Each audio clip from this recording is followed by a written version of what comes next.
Mesdames et messieurs, bonsoir. Merci d'avoir choisi RTI 1 à la une de cette édition. Le président du Sénat ivoirien, Jeannot Ahoussou Kouadio, est au Maroc pour prendre part à la 11e conférence de l'Association des Sénats, Choura et Conseil équivalent de l'Afrique et du monde arabe. Ce samedi, deuxième jour de la rencontre, il a présenté une communication sur le rôle des Sénats dans le renforcement de la coopération Sud-Sud.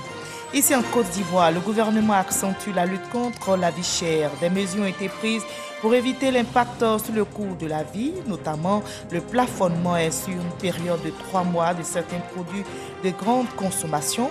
Mais qu'en pensent les populations? Élément de réponse tout à l'heure. La CAN 2023 approche à grands pas et la Côte d'Ivoire, qui abrite la compétition, entend réussir l'organisation. Le ministre de l'Hydraulique, Laurent Tchakba, est allé voir les installations de San Pedro, l'une des villes retenues pour les phases finales de cette CAN. Il appelle au renforcement en urgence des installations hydrauliques pour une meilleure organisation. Et c'est reparti pour le Massa. Le top départ de la 12e édition du marché des arts du spectacle d'Abidjan a été donné ce samedi en présence du Premier ministre Patrick Kachi. Les festivités auront lieu du 5 au 12 mars. Artistes, professionnels des médias, experts de l'économie numérique, opérateurs culturels plancheront sur les industries créatives, le défi des contenus. Soyez les bienvenus sur RTI 1. Nous parlerons cinéma à la page culture. À l'affiche ce soir, le 7e art guinéen. Nous faisons une lucarne sur une femme cinéaste, Fatoumata Kandé, actrice, productrice, réalisatrice, sénatrice guinéenne, propose son deuxième film, Vivre pour t'aimer après l'Égypte défense. C'est une histoire d'amour entre un riche atteint du cancer, handicapé et une aide soignante. Vivre pour t'aimer vient d'être projeté justement dans notre pays, la Côte d'Ivoire. Et Fatoumata Kandé veut conquérir le public ivoirien, hisser surtout le 7e art guinéen au sommet. Bonsoir Fatoumata Kandé. Bonsoir. Bienvenue.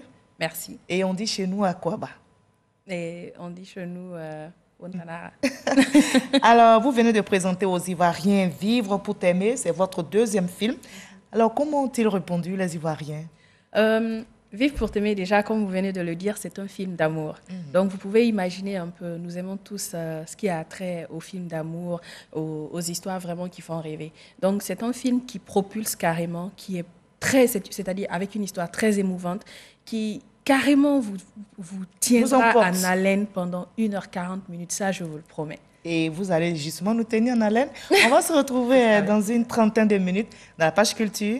À tout à l'heure, vous restez pour le moment avec nous. On va voir le Massa qui repart pour de bon et le top départ de la 12e édition du marché des arts du spectacle d'Abidjan a été donné aujourd'hui même en présence du Premier ministre Patrick Kachi. Les festivités, je rappelle, auront lieu du 5 au 12 mars 2022. Artistes, professionnels des médias, experts de l'économie numérique, opérateurs culturels plancheront sur les industries créatives, le défi des contenus et sachez que plusieurs pays y participeront. Le président du Sénat ivoirien, Jeannot Ahoussou Kouadio, lui, il est au Maroc pour prendre part à la 11e conférence de l'Association des Sénats, Choura et Conseil équivalent de l'Afrique et du monde arabe. Aujourd'hui, deuxième jour de la rencontre, il a présenté une communication sur le rôle des Sénats dans le renforcement de la coopération Sud-Sud. Herman Guivier est notre envoyé spécial. Deuxième jour de la 11e conférence de l'Association des Sénats Choura et Conseil équivalent d'Afrique et du monde arabe au Maroc. Au menu de cette journée pour le président du Sénat ivoirien, Ahoussou Kouadio Jeannot, une adresse au pupitre du Parlement marocain et une audience. Mais avant, place aux interventions qui se tiennent depuis l'ouverture de cette conférence, où visions et propositions fusent de part et d'autre. L'énigme à résoudre reste sans aucun doute les meilleures voies et moyens à engager en vue du renforcement de la coopération Sud-Sud. Et dans la quête de ces voies et moyens, ils sont nombreux à intervenir, tant au pupitre du Parlement marocain qu'en visioconférence, afin de marquer leur engagement et leur disponibilité à soutenir toute initiative permettant d'atteindre l'objectif escompté. Mentionner haut fort la nécessité de continuer à tenir de telles réunions telles qu'aujourd'hui pour nous permettre justement d'une manière ou d'une autre de contribuer au développement de nos pays respectifs autant qu'ils sont. Nos pays représentent la moitié des membres du système onusien. Nous pouvons mobiliser toutes ses potentialités pour faire de nos pays une force géopolitique respectable au plan international, dont la voix sera entendue dans les forums internationaux. Et justement, comment les Sénats Choura et conseils équivalents d'Afrique et du monde arabe peuvent contribuer au renforcement de cette coopération? Le président du Sénat ivoirien, Oussoukou Diojano, formule ses propositions. Les Sénats Choura et conseils équivalents d'Afrique et du monde arabe peuvent interréagir en aidant le gouvernement dans la prise de décision. Ainsi, nos assemblées parlementaires doivent créer un cadre de concertation, une sorte de benchmarking pour faciliter les analyses comparatives et améliorer le cadre législatif afin d'atteindre cet objectif. Dans cette optique, notre recommandation est que la conférence de l'Association des Sénats, Choura et Conseil équivalent d'Afrique et du monde arabe envisage la mise en place d'une commission qui sera chargée de réfléchir sur les stratégies devant permettre la levée des blocages dans les échanges entre les pays africains, arabes et de l'Amérique latine. Je vous remercie. Et c'est au tour de la Jordanie de monter au pupitre pour ses propositions. Les différentes contributions enregistrées devraient pouvoir offrir un champ plus ouvert à la réflexion. Elles pourraient servir de socle à la proposition de nouvelles résolutions au terme de cette conférence. Et en marge de cette mission à Rabat au Maroc, dans le cadre de la 11e conférence de l'Association des Sénats Choura, Conseil équivalent d'Afrique et du monde arabe, le président du Sénat ivoirien, Oussoukou Diojano, a été reçu en audience par le président de la CECA. La coopération entre les deux institutions a été évoquée. Je rappelle que ce samedi, deuxième jour de la rencontre, comme vous l'avez vu sur ces images, Jano Kouadio Aoussou a présenté une communication sur le rôle des Sénats dans le renforcement de la coopération sud-sud.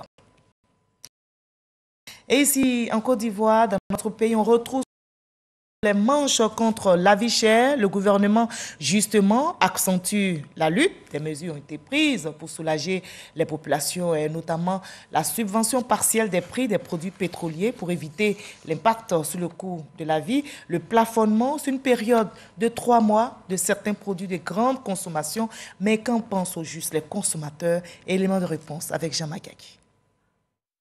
Les prix du pétrole brut doublent en 6 mois et franchissent la barre des $100 à fin février, début mars 2022. Le retard des pluies qui entraîne une perturbation du calendrier agricole, impliquant une insuffisance de l'offre des produits vivriers locaux. Conséquence, la hausse des prix sur les marchés et un impact considérable sur le pouvoir d'achat des populations. 9 mesures fortes pour préserver le pouvoir d'achat des ménages sont prises par le gouvernement. Au nombre d'entre elles, ces dispositions.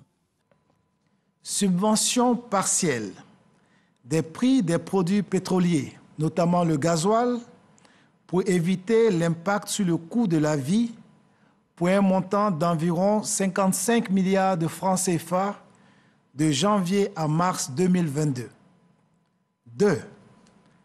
Plafonnement sur une période de 3 mois des prix de l'huile de palme raffinée, du sucre, du lait, du riz, de la tomate concentrée, de la viande de bœuf et des pâtes alimentaires. 3. Élargissement de la liste des produits de grande consommation et services dont les prix sont réglementés. Les citoyens au parfum du communiqué lu par le ministre du Commerce et de l'Industrie se prononcent. Je pense que face à cette inflation, je veux dire augmentation du niveau général des prix sur la planète, la Côte d'Ivoire a pris des mesures. On parlerait tout à l'heure de 55 milliards de francs CFA en ce qui concerne donc les produits pétroliers, mais également des mesures internes pour plafonner les prix en ce qui concerne les denrées de première nécessité. Je pense que ce sont des mesures salutaires.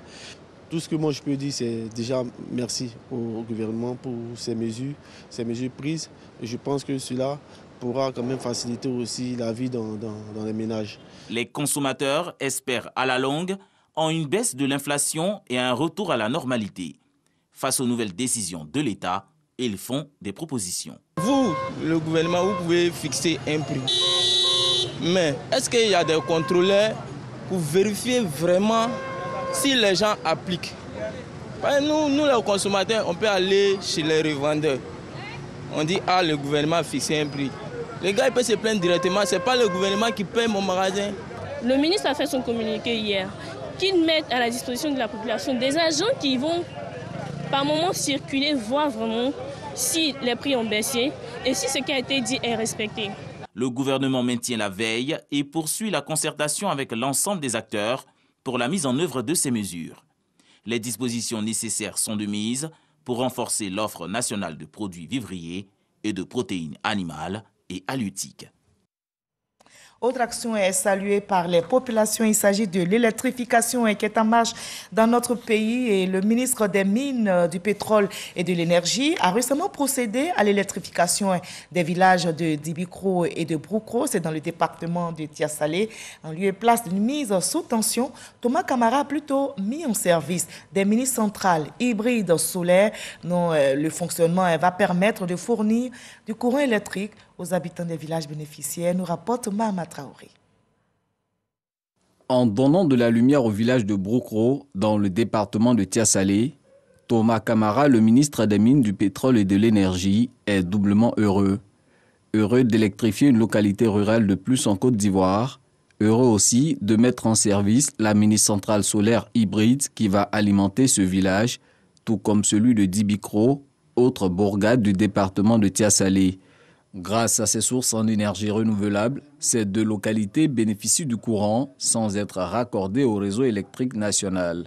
Les mini-réseaux solaires apparaissent donc comme une voie d'accélération de l'accès à l'énergie pour cette importante frange de la population en zone rurale. Nous assurons l'amélioration de l'accès à l'électricité en Côte d'Ivoire et traduisons en réalité la promesse du président de la République. Nous voulons exprimer notre reconnaissance et notre gratitude au gouvernement ivoirien qui, dans sa politique de développement de notre pays, a décidé que tous les villages soient électrifiés. Les mini-centrales solaires hybrides installées à Broukro et à Dibikro ont été respectivement réalisées par l'Union économique et monétaire ouest-africaine UEMOA et l'Union européenne. Les deux institutions soutiennent ainsi la politique de transition énergétique engagée par la Côte d'Ivoire. Le pays projette d'atteindre un mix énergétique de 45% d'ici à 2030 dans sa quête de préservation du climat. C'est dans ce contexte de lutte contre le changement climatique, des réductions des émissions de gaz à effet de serre, que l'Europe souhaite promouvoir les énergies renouvelables auprès de ses partenaires. C'est environ pour la Côte d'Ivoire 2,250 milliards de francs CFA qui ont été injectés pour la réalisation de 6 mini-centrales hybrides solaires diesel, y compris les réseaux de distribution et les installations intérieures au profit des ménages. L'objectif du gouvernement, à travers le déploiement du programme national d'électrification rurale, est de mettre sous tension tous les villages de plus de 500 habitants d'ici à fin 2024. La ministre de la Solidarité et de la lutte contre la pauvreté, aussi active sur le terrain, s'est rendue cette semaine à la mairie de Treichville pour apporter des vivres, des non-vivres et un appui financier aux familles touchées par l'effondrement de l'immeuble survenu. Vous vous souvenez, dimanche dernier dans la commune, et ces dons sont estimés à plus de 14 millions de francs CFA. Miss Belmondogo a par ailleurs rassuré les victimes quant à la poursuite des enquêtes afin de situer les responsabilités et faire appliquer la rigueur de la loi. Rally Diomandé et Jeanne Toubé nous expliquent tout. Un don en vivres, non-vivres et numéraire pour soutenir les familles victimes de l'effondrement de l'immeuble de 7 niveaux en construction à Treichville. C'est un élan de solidarité du gouvernement à ces familles encore sous le choc. Dans leur détresse, les victimes évoquent la question de leur logement qui reste leur préoccupation majeure. Nous demandons à nos autorités de tout faire, tout mettre en œuvre pour que d'autres personnes, peu importe le lieu où ils vivent, pour ne pas qu'ils aient à revivre ce genre de drame. De la survenue du drame à ce jour, la municipalité de Treichville apporte assistance aux victimes. François Michia veut compter sur les bonnes volontés, notamment les entreprises, en les invitant à s'inscrire dans cet élan de solidarité. Les frais d'hospitalisation, les frais médicaux ont été pris entièrement en compte par le conseil municipal. Avant-hier et hier, nous avons porté en terre les dépouilles des décédés. Cela également a été pris en compte par le conseil municipal. La mairie a reçu de la CIE pour les victimes des produits de première nécessité un appui financier au nom de cette solidarité. À toutes les victimes touchées par les gestes de soutien, la ministre de la Solidarité et de la lutte contre la pauvreté a réitéré la compassion du gouvernement et sa volonté de situer les responsabilités. Après l'enquête toujours en cours. Nous sommes aujourd'hui avec vous pour vous apporter la compassion du président de la République. Les responsables seront poursuivis et ils répondront de l'acte posé. Le gouvernement a pris cette ferme résolution. En attendant les résultats de l'enquête, la mairie de Treichville, par la voix du premier adjoint au maire de la commune, a indiqué lors d'un point de presse que toutes les habitations contiguës à l'immeuble effondré seront détruites dans un souci de sécurité. Dans la continuité des actions de soutien, un comité de crise a été mis sur pied pour toutes les questions liées à l'assistance des familles sinistrées. Dans l'actualité nationale, notez également que les directeurs généraux et directeurs centraux du ministère d'État, ministère des Affaires étrangères sont en formation et renforcent leur capacité sur le budget programme pour une meilleure mise en œuvre. Les directeurs généraux et centraux du ministère des Affaires étrangères formés à la mise en œuvre du budget programme. À l'issue de cette session de formation, le contrôleur financier des opérations budgétaires a clarifié les attentes de l'État dans la gestion des financements publics mis à disposition. Le contrôle financier a un rôle de conseiller.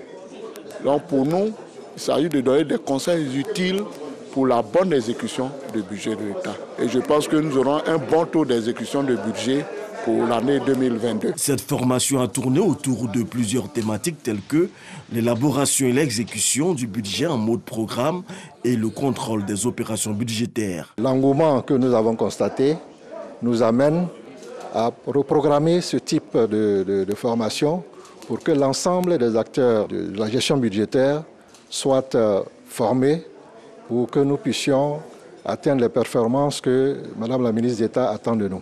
Nous avons un département central, mais la plupart de nos services sont à l'extérieur. Il était bon donc de réunir tout un plateau pour que tous les acteurs soient au même niveau de la formation en matière de gestion des données de l'État. Suite à la nomination de plusieurs directeurs centraux, la direction des affaires financières a jugé nécessaire cette mise à niveau de gestion des finances publiques. Et le commentaire est signé Michel Digré. Ils sont de retour dans le pays et ils sont heureux. 225 Ivoiriens exilés au Ghana viennent de regagner la Côte d'Ivoire après 10 années passées loin de la mère patrie. Une opération de rapatriement volontaire menée conjointement par la direction d'aide et d'assistance aux réfugiés et apatrides et le HCR. Heureux donc de regagner leur pays, la Côte d'Ivoire. Ces ex-réfugiés ont traduit leur reconnaissance aux autorités ivoiriennes. Nikez Yao, Moussa Konati. 6 cas en provenance du Ghana. Ils transportent des réfugiés ivoiriens du fait de la crise post-électorale de 2011. De retour donc au pays, ils sont accueillis au centre pilote de Port-Bouilly. Au total, 225 personnes qui regagnent la mère patrie. Je suis très content de retrouver mon pays. On a une seule préoccupation et c'est celle que j'ai soumise au directeur de la DARA tout à l'heure. C'est celle de ce que nous soyons réintégrés. Ce retour en Côte d'Ivoire de ces réfugiés ivoiriens est l'œuvre de la direction d'aide et d'assistance aux réfugiés et apatrides, avec l'appui du HCR au commissariat pour les réfugiés. Après des formalités, ces désormais ex-réfugiés bénéficieront de prise en charge pour leur réintégration et la scolarisation de leurs enfants. Le chef d'État s'est plusieurs fois exprimé, il disait que tous les fils du pays pouvaient rentrer. C'est déjà des actions très fortes pour encourager nos frères au retour. Au niveau de leur intégration, nous avons un certain nombre de mécanismes qui sont prévus pour leur insertion, à commencer d'abord par leurs enfants, puisqu'il y a beaucoup d'enfants en bas âge. Ils seront pris en charge par les structures que nous avons mises en place en relation avec le ministère de l'Éducation nationale. Et après, pour leur réinsertion ou insertion, parce qu'il y en a qui étaient fonctionnaires, Tout cela, il faut travailler, mettre en place un mécanisme pour leur réinsertion. Sur 300 000 réfugiés identifiés dans les pays voisins, plus de 280 000 ont pu rentrer en Côte d'Ivoire. L'opération de rapatriement volontaire des réfugiés ivoiriens se poursuit jusqu'au mois de juin prochain. Le Mali est en deuil. Le pays a été visé par une attaque meurtrière menée par des djihadistes. L'attaque a visé un camp de l'armée dans la localité de Mondoro, située dans le centre du Mali. Le dernier bilan fait état de 27 soldats tués et 33 blessés. L'armée malienne aurait finalement repris le contrôle du camp militaire. Le gouvernement malien a décrété un deuil national de 3 jours. Et durant cette période, les drapeaux seront mis en berne sur les bâtiments et édifices publics. La Coupe d'Afrique des Nations 2023 approche à grands pas et la Côte d'Ivoire, qui abrite la compétition, entend réussir l'organisation. Le ministre de l'Hydraulique, Laurent Tchagba, est donc allé voir les installations de San Pedro. C'est l'une des villes retenues pour les phases finales de cette CAN et il appelle de toute urgence au renforcement des installations hydrauliques pour une meilleure organisation, nous rapporte Sam Kona. Il faut le dire tout net, à San Pedro, l'eau ne coule pas suffisamment dans les robinets. Les populations éprouvent des difficultés, parfois, pour s'en procurer. C'est le cas de Joël Kofi, habitant du quartier Lac. Souvent, même on vient d'utiliser à 2h du matin, la nouvelle de la nuit pour remplir la base. Parce que l'eau est rarement, l'eau ne s'avait même pas. Dans la cité balnéaire, le taux de couverture en eau potable est de 45%. Le ministre de l'Hydraulique, Laurent Tchagba, a l'information. Il décide de visiter les installations de traitement d'eau pour se faire une idée. Le système classique produit 400 m3/h. Nous avons ajouté des unités compactes de production qui sont les sanifutures qui sont derrière nous. C'est l'ensemble qui nous permet d'avoir les 12 000 m3 jour. Bon, or, aujourd'hui, San Pedro, on a besoin d'avoir environ 20 000 m3 jour pour pouvoir donner de l'eau potable aux populations sans discontinuer.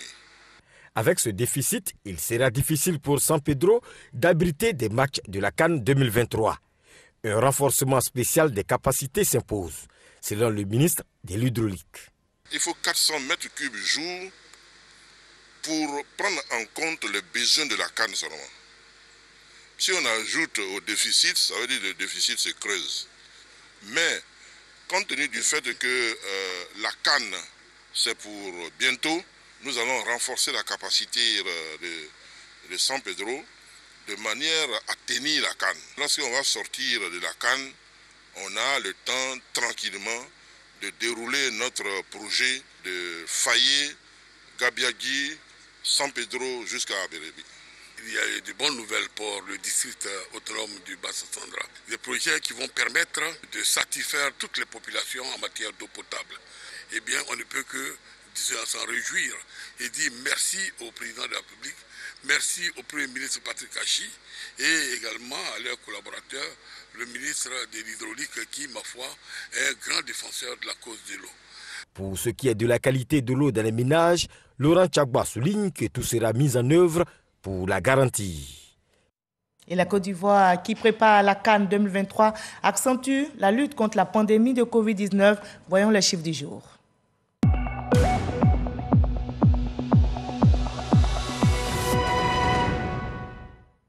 Ce samedi 5 mars, la Côte d'Ivoire enregistre 12 nouveaux cas de Covid-19, 94 nouvelles guérisons, 0 décès. À ce jour, le pays compte 81 546 cas confirmés, 80 314 guérisons et 795 décès au total. Continuons de respecter les gestes barrières, surtout faisons-nous vacciner. Les femmes du district autonome des montagnes vivant à Yopougon mènent des activités génératrices de revenus pour accéder à une pleine autonomisation. Elles sont organisées en groupement par secteur d'activité ou association et elles parlent d'une même voix à travers une fédération dénommée Union des associations des femmes du district des montagnes. Et cette association vient de lancer ses activités. Théodore Zozo, Didier Nguessan, nous dit tout. Prestation d'artistes, chants et danse des femmes de la région des montagnes à l'espace Nzrasa de Yopougon-Sable. Nous sommes au lancement du programme des activités 2022 de l'Union des associations de femmes du district autonome des montagnes. Cette fédération tient une tontine qui a distribué 12 millions de francs CFA aux adhérents en 2021. Elle commercialise également de l'huile de palme à l'étranger. Bien que la fédération présente un bilan positif, certaines de ses activités sont impactées par la Covid-19. Elle plaide alors pour un appui. Cette année, nous demandons au maire d'appuyer les femmes d'un montant de 16 500 000 francs pour les femmes impactées par le Covid-19. Des doléances bien perçues par le parrain, le premier adjoint Issoufou Koulibaly, représentant le ministre d'État Gilbert Kafana Koné, premier magistrat de la commune de Yopougon. Le ministre d'État Kafana a mis en place un fonds d'appui à l'autonomisation des femmes. Et ce fonds d'appui permet d'aider les femmes qui sont en regroupement. Nous constatons que la gestion de ce fonds est vraiment sans reproche. Ce fonds a pu permettre d'aider un maximum de femmes au niveau de la communauté Yakuba. C'est un exemple à suivre et à encourager. C'est pour cela donc que nous sommes là au nom du ministre d'État Kafana pour soutenir cette association. Une rencontre qui s'est tenue en présence des représentants de la secrétaire d'État chargée de la protection sociale et du gouverneur du district autonome des montagnes. Issoufou Koulibaly exhorte les membres de l'Union à demeurer dans l'entente et à œuvrer à la cohésion sociale. L'autonomisation passe aussi par l'alphabétisation. Justement, le département des sciences du langage de l'université Félix Houphouët-Boigny de Cocody veut réduire le taux d'analphabétisme dans notre pays, notamment chez les femmes. Mais comment inverser au juste la courbe élevée? Une rencontre vient de se tenir pour trouver des solutions. Alexis Ouedraogo. Selon un récent rapport de l'UNESCO, 51% de la population en Côte d'Ivoire est analphabète. Les femmes représentent plus de 67% de ce chiffre. Pour la première édition de la journée carrière des étudiants en alphabétisation de l'université Félix Houphouët-Boigny de Cocody, les acteurs du secteur veulent rectifier le tir. L'alphabétisation ne se limite pas à savoir lire et écrire. Il faut apporter toutes les compétences nouvelles à ces personnes pour qu'elles puissent s'affirmer aussi bien sur le plan professionnel, sur le plan économique, sur le plan politique. Premier docteur ivoirien en alphabétisation, Jonas Sofié Kofi n'a pas manqué de saluer la politique mise en œuvre par le chef de l'État pour promouvoir l'alphabétisation. Reste aux acteurs du secteur de s'en approprier la force. Une fois qu'ils ont les savoir-faire, s'il leur appartient à eux et à eux seuls d'aller vers le travail, d'entreprendre, d'oser, d'initier, de proposer des programmes et des projets alléchants, intéressants. Et c'est évident que n'importe quel bailleur, n'importe quel financier, si vous lui présentez un projet intéressant, bien soutenu, il n'y a pas de raison qu'il ne vous accompagne pas. L'étudiant d'aujourd'hui, ce n'est pas nous. C'est en cela que j'ai parlé de la génération Z. Il faut adapter la formation à notre génération. Les étudiants en alphabétisation du département des sciences du langage de l'université Houphouët-Boigny de Cocody entendent bien contribuer à redynamiser la filière. Voilà, ça va lire, ça va écrire, que d'énormes avantages. Justement, le bibliobus de la Fondation Children of Africa de la première dame Dominique Ouattara sillonne la région du Bélier avec à son bord 3000 ouvrages. La campagne de promotion de la lecture est une initiative de la ministre gouverneur du district autonome des lacs, Raymond Goudou Kofi. Elle veut améliorer le niveau des élèves et écoliers de cette région, et nous dit Léon Bro.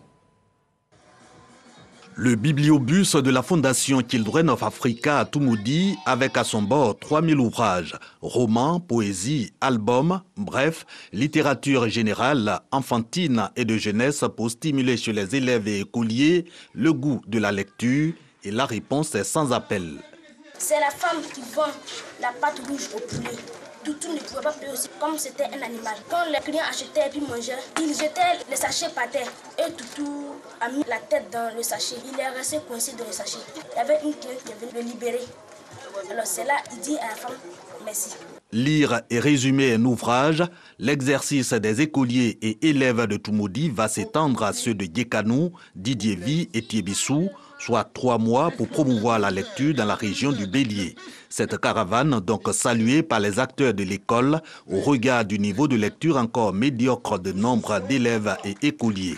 Pour la ministre gouverneur, le développement exige un potentiel humain bien formé et cette caravane va aider à améliorer leur niveau de lecture, clé de voûte de la connaissance chez les apprenants. La nouvelle génération préfère aller sur l'ordinateur que de tenir un livre dans la main. Cela nous interpelle parce que nous nous rendons compte que nos enfants parlent de moins en moins bien et écrivent très mal. Et je pense que la modeste contribution que nous pouvons apporter justement pour corriger cela, c'est de faire venir ce bibliobus. Cela va améliorer leur façon d'écrire, cela va améliorer même leur façon de s'exprimer. Cette campagne de lecture dans le prolongement de la lutte contre les congés anticipés, l'équipement des établissements en table-banc et autres matériels didactiques par la ministre gouverneur Raymond Nogoudou Kofi pour une école citoyenne et de qualité dans le district autonome des Lacs. Il allie chansons et actions socio-éducatives. Cela fait quelques années que l'artiste coupé décalé Abou Nindal s'est engagé à œuvrer à la scolarisation des enfants, des familles démunies et à lutter contre les maux qui minent l'école ivoirienne à travers le Waratou. La caravane sillonne donc la Côte d'Ivoire pour donner le sourire à ces enfants vulnérables ainsi qu'à leurs parents. La 6e édition vient d'être lancée. Théodore Zouzou, Abou Sanogo. Prestation du parolier Bomou Mamadou et du groupe de télé-réalité 1 à 12 de RTI 1 à la salle des fêtes d'Adjamé. Nous sommes au lancement de la 6e édition du Waratour, une initiative de l'artiste Doumbia Aboubakar, connu sous le nom d'Abou Nindal. À travers son concept Va à l'école, il lutte contre les maux qui minent l'école ivoirienne. Tous engagés pour une école de mérite et de qualité, est le thème de cette édition.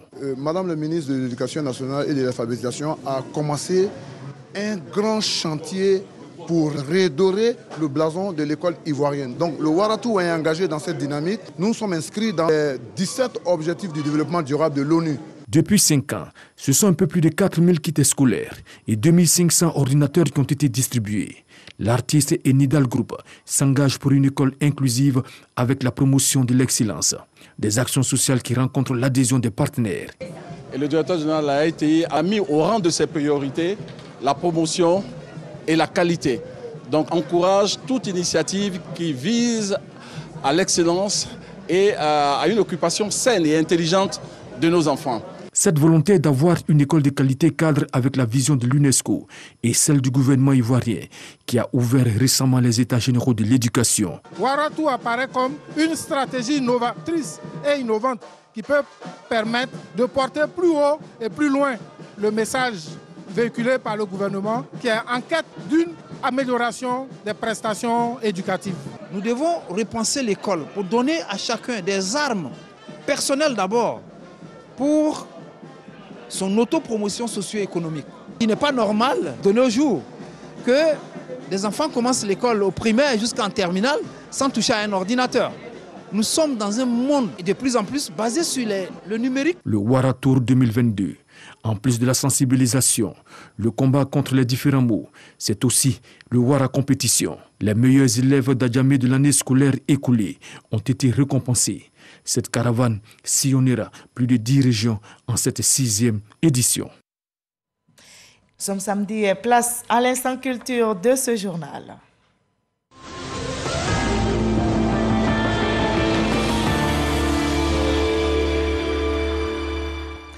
C'est reparti pour le Massa 2022. Le top départ de la 12e édition du marché des arts et du spectacle d'Abidjan a été donné ce samedi en présence du Premier ministre Patrick Kachi. Les festivités auront lieu du 5 au 12 mars 2022. Artistes, professionnels des médias, experts de l'économie numérique, opérateurs culturels plancheront sur les industries créatives. Le défi des contenus, plusieurs pays y participeront. Voilà, le marché des arts du spectacle d'Abidjan est ouvert donc officiellement jusqu'au 12 mars prochain. Les couleurs ont été données hier vendredi dans la commune de Yopougon. L'événement a démarré par une parade dans les rues et des prestations des groupes artistiques ont eu lieu à la place Figayo. Le reportage d'Issa Tchounayo. Ambiance des fêtes dans la commune de Yopougon. Parade dans les rues des festivaliers. Prestations de groupes traditionnels d'ici et d'ailleurs. Et concert à la place Figayo. Nous sommes à la 12e édition du Massa, marché des arts du spectacle d'Abidjan.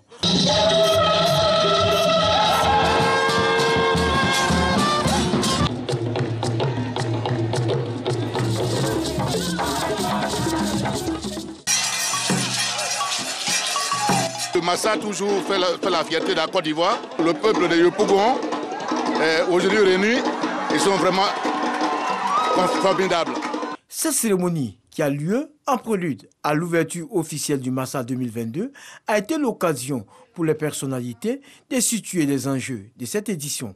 Quelle fierté de recevoir aujourd'hui 2500 festivaliers venus de 26 pays et ce parterre de personnalités politiques qui ont bien voulu aujourd'hui faire de Yopougon la capitale de la promotion et de la valorisation des danses, des musiques et des arts de la scène de toute l'Afrique.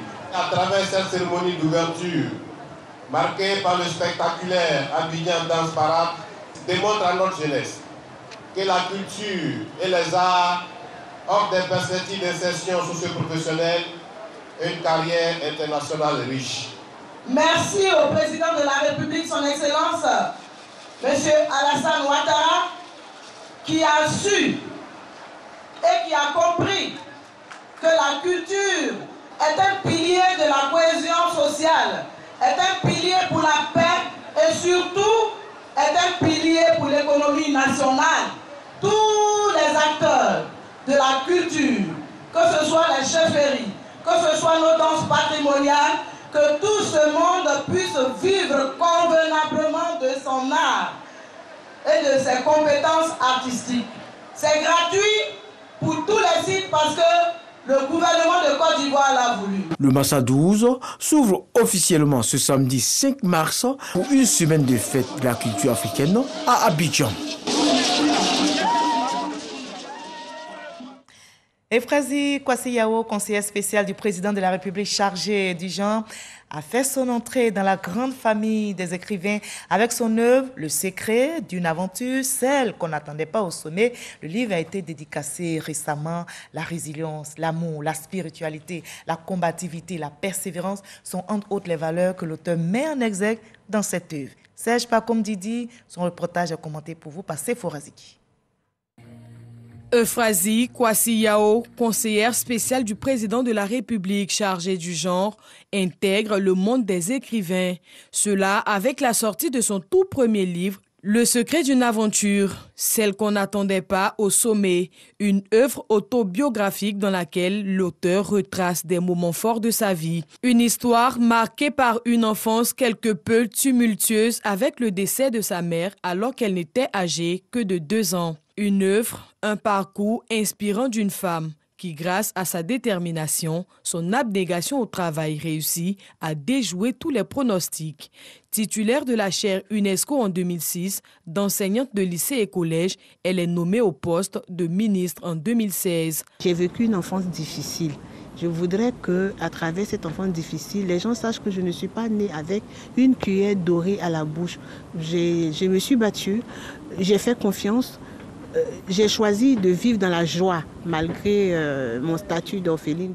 J'ai choisi de faire le meilleur, de transformer mes défis en opportunités.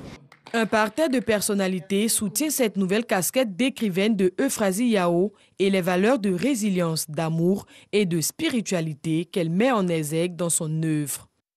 Aujourd'hui, il s'agit de ma jeune sœur, Madame la ministre Euphrasie Kwasi-Yao. Donc je ne vais pas m'attarder sur ma vie. Mais je voudrais dire à chacune ici présente que nous sommes nombreuses qu'on n'attendait pas au sommet.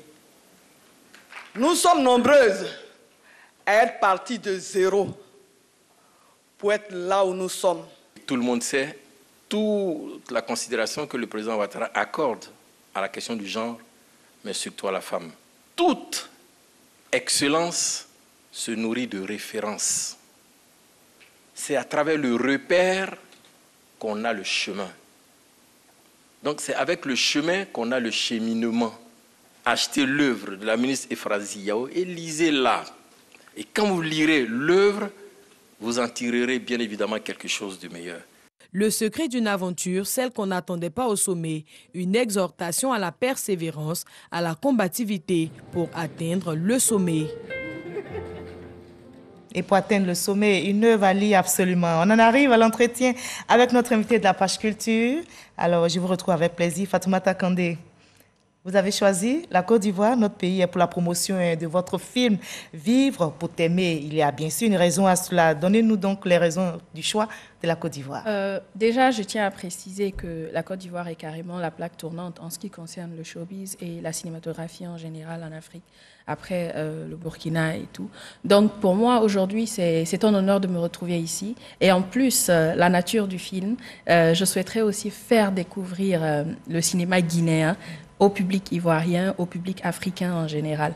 Et comme tout se passe ici, j'ai décidé de commencer par ici. Voilà, Côte d'Ivoire, justement, vous voulez conquérir le cœur du public ivoirien. Oui. Nous allons donc suivre un résumé de votre film avec notre reporter Jean-Marc Gagui, et notre reporter va nous faire le résumé et on en discute tout à l'heure. D'accord.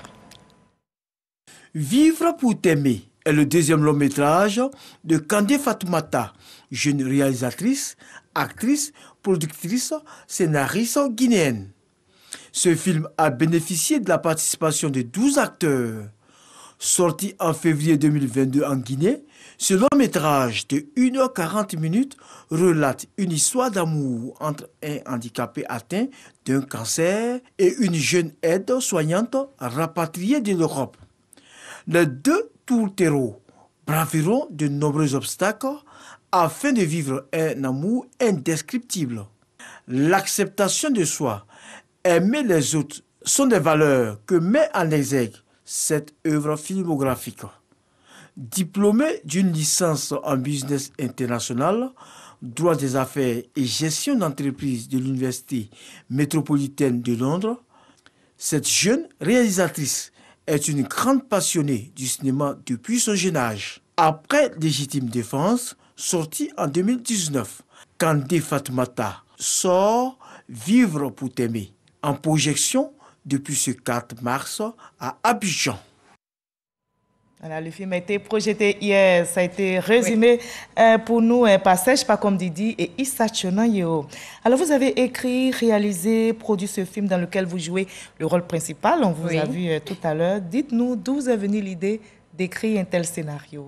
L'idée de une histoire que vous avez vécue vous-même personnellement? Bon, une histoire qui est très proche de moi, je peux dire ça. Cette histoire, c'est un peu le résumé de certaines émotions que j'ai eu à vivre. Je préfère utiliser le mot émotion parce que dans l'écriture de ce, je vais utiliser le mot chef-d'œuvre, si je peux me permettre.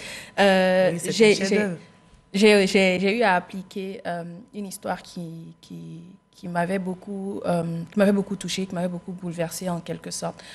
Si je peux me permettre de raconter la petite histoire, je suis agent administratif de santé à Londres après mes études et du coup, je travaille à l'hôpital. Donc, j'ai fait la rencontre d'un malade très difficile, un malade qui avait vraiment, vraiment du mal à s'adapter à sa condition et à amener les autres à l'accepter tel qu'il est. Donc, c'est un peu l'histoire de ce malade qui, par finir, n'avait de considération que pour moi. Oui, c'était un malade aveugle et qui avait perdu aussi l'usage de ses jambes et qui était dans un fauteuil roulant électrique. C'est un peu là où l'idée de l'écriture de ce scénario m'est venue en tête.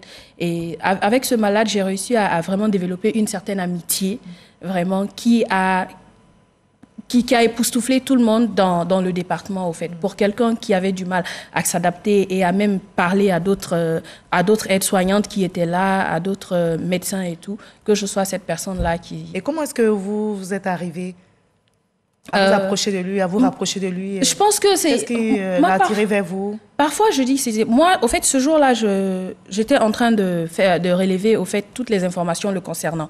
Donc, j'étais en congé, je viens le voir avec ma petite tablette. Je le vois, je l'adresse la parole, il me regarde de façon très bizarre et après, il me dit, je vais bien. Parce que je lui ai demandé s'il allait bien. Et du coup, il m'a donné toutes les informations. Et après ça, je pense que c'était la volonté de Dieu. Et naturellement, parce que vous l'avez accepté tel qu'il était. Tel qu'il était. Et moi, je le traitais comme il était. Hein. Je ne lui donnais pas de traitement particulier. Alors donc, vous rapportez une histoire d'amour entre un riche souffrant de handicap et de cancer et une aide soignante rapatriée de Londres où elle vivait. Alors, dites-nous, quel est donc le message que vous voulez véhiculer aux cinéphiles à travers ce film? Au fait, à travers ce film, qu'est-ce que je cherche à véhiculer? Je souhaiterais faire comprendre aux gens qu'il faut s'accepter soi-même d'abord, avant d'amener les autres à nous accepter. Et que nos différences ne font pas de nous des êtres humains en moins. Au fait, nous devons apprendre à nous aimer, à nous accepter et à aimer les autres comme nous souhaiterons vraiment être aimés. C'est le message que je souhaite passer. Et surtout, amener les autres à accepter la situation des handicapés, exactement. Ok. Alors, le financement d'un film reste le casse-tête des réalisateurs pour la plupart du temps. Oui. Dites-nous le coût de votre production, Vivre pour t'aimer. C'est pas un secret, on peut quand même le dévoiler. C'est pas un secret. Le coût, je l'ai estimé à... Comment est-ce que vous l'avez financé? C'est une autoproduction. Oui, c'est carrément une autoproduction. C'est un film que j'ai financé moi-même. Approximativement, je peux estimer le coût à $35 000. Approximativement. En francs CFA, ça nous coûte.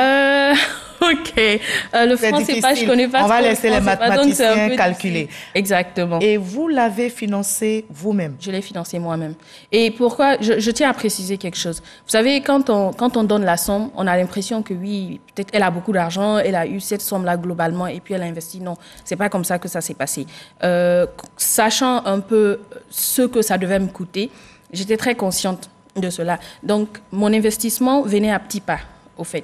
Depuis, sur une période d'une année, j'avais commencé déjà à travailler sur le projet, j'avais fini l'écriture et je savais que j'avais besoin de financement pour continuer. Donc, j'ai dû carrément me sévrer pour pouvoir réaliser ce film. C'est-à-dire, sur une année, j'ai passé toute une année à économiser et mon salaire du bureau et tout. C'est-à-dire, même quand quelqu'un venait me donner de l'argent tout à l'heure, bon, quand et voici, ça c'est pour toi, je disais, OK, je le mets en banque parce que je souhaitais réaliser. Pourquoi est-ce que vous n'avez pas cherché, par exemple, on a essayé.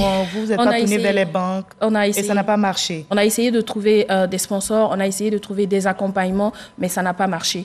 Et donc, du coup, déjà avec mon premier film, Légitime Défense, ça a été très dur. Donc, je me suis dit, j'étais très consciente de... Et il y a un autre aspect, il fallait que j'arrive à faire mes preuves. Parce que le cinéma guinéen, aujourd'hui, les gens ont une certaine visibilité du cinéma guinéen que moi, je n'apprécie pas trop. Je souhaiterais montrer aux gens...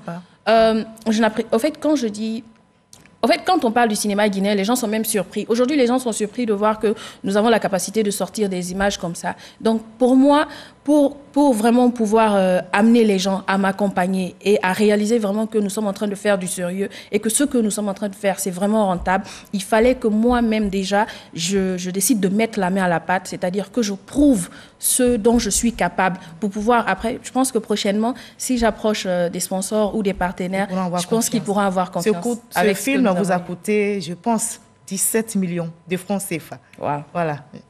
Alors, Vivre pour t'aimer n'a pas été facile quand on vous écoute à réaliser, problème de financement, mais vous êtes sévré, comme vous l'avez dit, vous avez économisé votre argent, votre salaire. Alors, problème technique également. Comment avez-vous réussi surtout à surmonter ces problèmes techniques? Au moins en une minute, on peut rapporter. Hein? Oui. Ou inspirer d'autres femmes qui aimeraient faire comme vous. Ça a été très difficile. Il ne faut pas que je monte. Mais vous savez, quand vous avez la volonté de faire quelque chose, vous y allez. Initialement, le film, là, quand nous l'avons tourné pour la première fois dans toute son intégralité, nous l'avons perdu à cause de certains problèmes techniques. Et ce qui est bien aujourd'hui avec ça, c'est que nous avons réussi à apprendre de nos erreurs. Aujourd'hui, moi, c'est vrai que je ne suis pas vraiment à la technique. Je suis plus réalisatrice, productrice, actrice et scénariste. Mais en ce qui concerne aujourd'hui la technique, ça m'a permis vraiment de développer ma façon de voir les choses, mon niveau de compréhension au côté technique. Et je sais que prochainement, ces erreurs-là ne se répéteront pas. Vous avez appris de vos erreurs. Donc, vous vous êtes rapproché, pourquoi pas, des meilleurs techniciens pour avoir une belle production. Oui. Vous êtes femme. Vous savez que le 8 mars, c'est bientôt. Oui. Et vous êtes passionnée des cinémas et d'audiovisuel. Dites-nous, comment vous vous imposez dans ce secteur du cinéma en tant qu'actrice, scénariste, productrice, réalisatrice?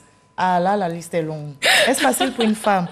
Dites-nous d'occuper ce terrain. C'est pas du tout facile, mais c'est un plaisir pour moi de le faire. Au fait, c'est une passion. Quand on me demande d'où est venu le déclic, j'ai même du mal à trouver exactement où, parce que je me dis, j'ai l'impression que je suis née pour faire ça. Et en tant que femme aujourd'hui, c'est une fierté pour nous, parce que les gens avaient tendance à penser que c'était un domaine réservé aux hommes. Et toutes ces casquettes que vous venez de citer là, très généralement, on avait l'habitude de voir que des hommes au niveau de ces différents postes. Mais aujourd'hui, en tant que femme, jeune dame en plus, c'est pour moi un honneur, un plaisir. Vraiment de pouvoir exercer. Et vous vous battez si bien. Merci. Alors, c'est un film 100% guinéen, les acteurs sont guinéens. Oui. Alors, quelle est votre ambition pour le 7e art guinéen? C'est de faire de la Guinée la plaque tournante du cinéma africain. Et vous vivez à Londres? Vous exercez, vous l'avez dit, comme agent administratif de santé. Alors, dites-nous, peut-on vraiment vivre de son métier de cinéaste, puisque vous êtes en quoi agent administratif? Oui, on peut vivre. Aujourd'hui, vous savez, avec le premier film, la rentabilité n'a pas été en tant que telle. Mais avec Vivre pour t'aimer, c'est carrément là. Je le sens venir. Aujourd'hui, nous avons réussi à faire les grandes salles de cinéma. Nous sommes encore dans les salles de cinéma. Ça en dit beaucoup. Et la rentabilité vient. Vous savez, je vais vous dire une chose. Aujourd'hui, en Guinée, c'est ce que je répète à longueur de journée. C'est vrai, c'est bien beau. Vivre de son art, c'est quelque chose. Mais d'abord, nous devons d'abord faire vivre l'art pour pouvoir vivre de son art. Wow. Et je souhaiterais vraiment que toute personne évoluant dans le domaine artistique comprenne ça d'abord. Et vous avez été élue Miss Guinée, je vais dévoiler ce secret, hein, Miss Guinée en 2010. Vous alliez beauté et intelligence. Alors, à quelques jours du 8 mars, où l'on va célébrer la journée des droits des femmes, quel message vous pouvez rapporter à toutes ces femmes qui vous regardent et qui aimeraient être grandes cinéastes, grandes scénaristes, grandes productrices, grandes réalisatrices? En tant que femme, je souhaiterais vous dire que vous avez l'habilité de faire tout ce que vous voulez. Rien ne doit vous arrêter et rien ne peut vous arrêter. Vous pouvez être ce que vous voulez, quand vous voulez et comme vous le voulez. C'est tout ce que j'ai à dire. Merci Fatoumata Kandé d'avoir été notre invitée de la page culture. Vous êtes encore en Côte d'Ivoire? Oui, je suis encore en Côte d'Ivoire. Et je souhaiterais, avec votre permission bien sûr, remercier un très grand ami qui est aussi ivoirien, qui, grâce à lui, aujourd'hui, nous arrivons à nous épanouir ici à Abidjan à travers la projection de ce film. C'est monsieur Alexandre Tony Yao. C'est très important pour moi pour que je lui dise merci. Et merci nous allons vivre pour t'aimer, Fatoumata Kandé. On va aimer ce film. Faites un tour dans nos salles. Merci beaucoup. Clap de fin donc de notre interview. C'est comme ça qu'on dit? Oui, clap de fin. C'est mon clap de fin. Bon séjour donc en Côte d'Ivoire. Merci. Et excellente promotion de votre film Vivre pour t'aimer qui a conquis. Moi, ça a conquis mon cœur. Je l'espère aussi pour tous ces téléspectateurs qui nous regardent. Comme vous l'avez dit, on les invite dans les salles. Le 7e art guinéen se relance donc, vous l'avez compris. Vive la culture africaine. Les acteurs sont en action. Le cinéma en Afrique a de beaux jours devant lui. La relève est assurée. Et on continuera de dire, allez moteur, ça tourne. Action. Action. Ça ne s'arrête pas. Le cinéma est en marche. Vous l'avez compris, ce journal est terminé. À demain 20h avec le même plaisir.